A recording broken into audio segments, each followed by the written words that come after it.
Bună dimineața, scumpul meu Petru! Ziua de azi este emoțională și una foarte frumoasă și importantă. Cred că deja știi că te iubesc, dar nu știi cât tare. Astăzi eu decid să-mi petrec toată viața alături de tine. Doar pe tine te vor săruta buzele mele. Doar pe tine mâinile mele te vor cuprinde, așa cum pe nimeni n-a cuprins. Și ochii mei doar la tine vor privi. Inima mea bate pentru tine. Tu ești viața mea, suflarea mea. Și doar cu tine îmi imaginez viața.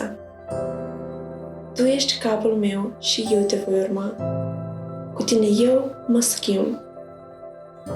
Petru, scumpul meu Petru, mulțumesc că ai decis să petreci toată viața alături cu mine.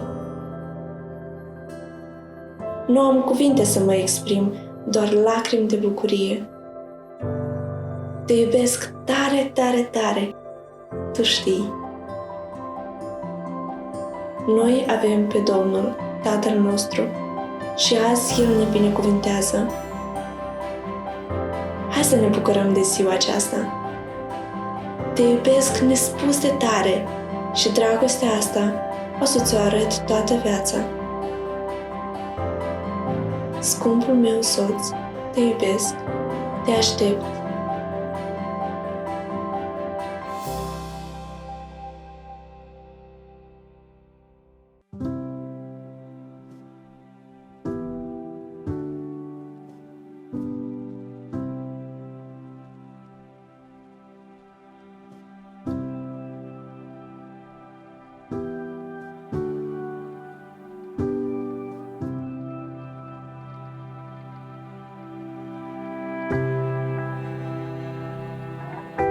Dănuța mea, scumpa mea mireasă, azi tu ești împodobită ca o împărăteasă. De azi noi ne luăm de mână și mergem împreună în binecuvântare. Eu spun cu credință că doar tu ești aleasa inimii mele și eu te voi iubi și te voi susține mereu. Voi păstra dragostea ta în inima mea până în veșnicie.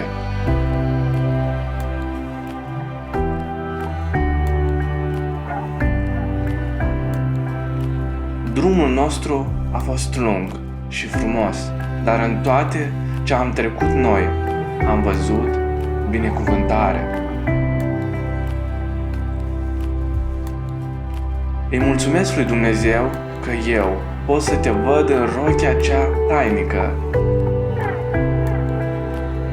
Pentru mine este o mare bucurie să fiu mirele și soțul tău. Te iubesc și spun cu toată inima că ești cea mai frumoasă mireasă din toată istoria omenirii. Ești cea mai deosebită și cea mai minunată din tot universul.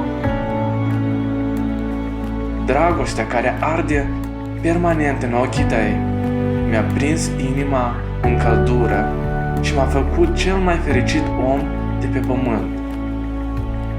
Și vreau ca drumul nostru, care parcurge azi o etapă nouă, să meargă doar înainte, să ne luptăm cum ne-am luptat până acum pentru familia noastră.